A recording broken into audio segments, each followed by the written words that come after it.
Hello students, आज के इस वीडियो में हम सीखेंगे एक पोएम जिसे लिखा है रॉबिन क्लीन ने, जिसका नाम है अमांडा। यह एक ऐसी पोएम है जिसमें पेरेंट्स द्वारा बच्चों को डांटी गई या फिर उन्हें डांट द्वारा जो भी मायूसी फील होती है, दुख प्रकट होता है, यह दर्शाया गया है। शायद यहाँ पर जो बच्ची की माँ है उसे कह रही है, don't bite your nails Amanda. उस बच्ची का नाम अमांडा है और उसे अपनी माँ की डांट सुनाई दे रही है, जो कह रही है कि अपने नाखून मत कुतरो, don't hunch your soldiers Amanda, stop that slouching and sit up straight Amanda. यहाँ पर हमने आपको हिंदी में भी इसकी मीनिंग बताई गई है और अनुवाद भी हमने बताया गया है, जैसे कि यहाँ पर उसकी माँ कह रही है बच्ची की, अपने नाखून मत कुतरो अमांडा, अपने कंधे मत उचकाओ अमांडा, ऐसे झुको मत और सीधे बैठो अमांडा। यहाँ पर पेरेंट्स द्वारा बच्चों को दी गई डांट है, समझाइश है, जैसे कि आप देख सकते हो पोएट ने लिखा हुआ है। ये था हमारा पहला स्टेंजा। नेक्स्ट स्टेंजा में हम देखते हैं कि कवि क्या कहना चाह रहे हैं। ये रहा हमारा next stanza. There is a language emerald sea where the sole inhabitant is me, a mermaid drifting blissfully। जैसे कि आप देख सकते हो, हमने हिंदी में भी आपको बताया गया है किस प्रकार हमें इसे रीड करना है। There is a language emerald sea where the sole inhabitant is me, a mermaid drifting blissfully, जिसका अनुवाद है, वहाँ एक निस्तेज यानी एकदम सुस्त हरा समुद्र है जहाँ एकमात्र निवासी हूँ मैं, एक मत्स्यांगना आनंद पूर्वक बहती हुई। यहाँ पर जो बच्ची है अपने आप को अकेला महसूस करने की कोशिश करती है, वो मरमेड से भी अपनी तुलना करती है, जैसे कि हम देख सकते हैं ड्रिफ्टिंग ब्लेसफुली, जो कि आनंद पूर्वक बहती हुई होती है। Third stanza, did you finish your homework, Amanda? Did you tidy your room, Amanda? I thought I told you to clean your shoes, Amanda। यहाँ पर फिर जो बच्ची की माँ है वह कह रही है, क्या तुमने अपना होमवर्क समाप्त कर लिया है? क्या तुमने अपना रूम साफ़ किया है? I thought I told you to clean your shoes। मैंने तुमसे कहा था कि तुम अपने जूते साफ़ कर लेना, अमांडा। क्या तुमने वे सब कर लिए है? फोर्थ स्टेंजा में हम देखते हैं, I M N orphan roaming the street. यहाँ पर शायद बच्ची ये सोच रही है कि मैं एक अनाथ हूँ और यहाँ से वहाँ अपने मन से टहल रही हूँ। I pattern soft dust with my हसीट बेयर फीट। यहाँ पर ये सोचती है कि मैं एक पैटर्न नरम धूल पर अपने शांत पैरों से पैटर्न बनाती हूँ, धूल के ऊपर शायद वो पैटर्न उकरने को सोचती है। The silence is golden, the freedom is sweet. यहाँ पर मौन बहुमूल्य है और स्वतंत्रता सुहावनी है।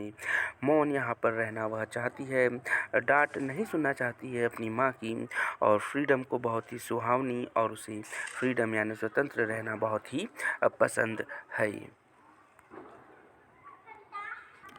फिफ्थ स्टेंजा में, don't eat the chocolate Amanda. उसकी माँ कहती है कि चॉकलेट मत खाओ, रिमेंबर यूर एक्ने अमांडा। उसे कहती है अपने मुहावसे जो मुहावसे हो जाते हैं मुंह पर, उस पर ध्यान दो, ऐसा वो कहती है। Will you please look at me when I am speaking to you Amanda.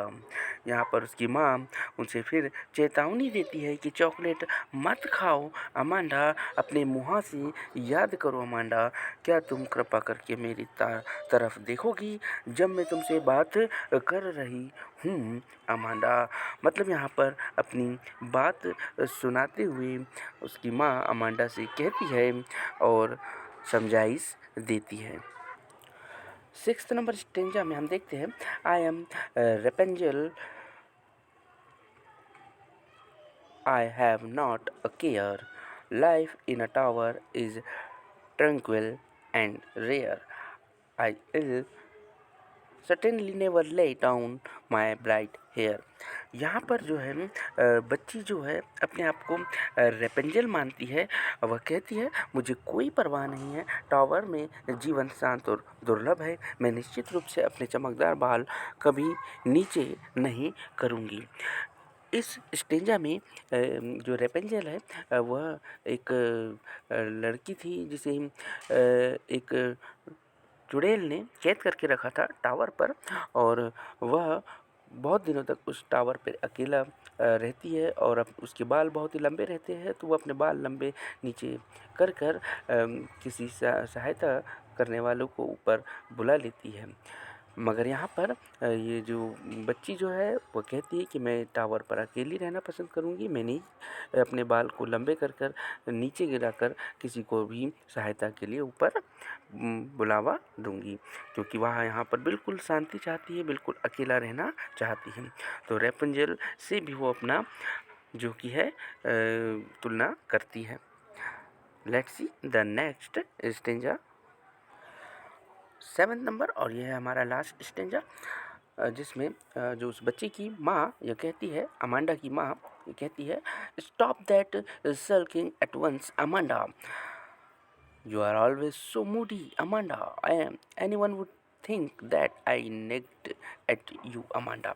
यहाँ पर बच्ची की माँ अमांडा की माँ यह कहती है कि तुम जो है बदतमीजी तुरंत बंद करो अमांडा। सल्किंग बदतमीजी तुरंत बंद करने को कहती है। You are always so moody, मतलब तुम हमेशा से बहुत ही बदमिजाज हो Amanda. Anyone would think that I nagged at you Amanda. Nagged यानी कि यहाँ टोकना होता है। यहाँ पर उसकी माँ कहती है कि शायद सब ये सोचेंगे कि मैं तुम्हें टोकती रहती हूँ अमांडा, तो तुम अपना मिजाज सुधारने की कोशिश करो। इस प्रकार उसकी माँ उसे बार बार टोकती रहती है। तो ये है एक कविता जिसे हमने रीड किया, हिंदी में भी और अंग्रेजी में भी हमने इसे देखा, सारे स्टेंजा हमने इसे देखा। आपको समझ ना आने पर एक बार पुनः आप फिर इस कविता को देख सकते हो, समझ सकते हो। बहुत ही बढ़िया कविता है ये, रॉबिन क्लीन ने इसे लिखा है जिसका नाम था अमांडा। अगली बार कोई नई कविता के साथ हम प्रस्तुत होंगे। Thanks for watching.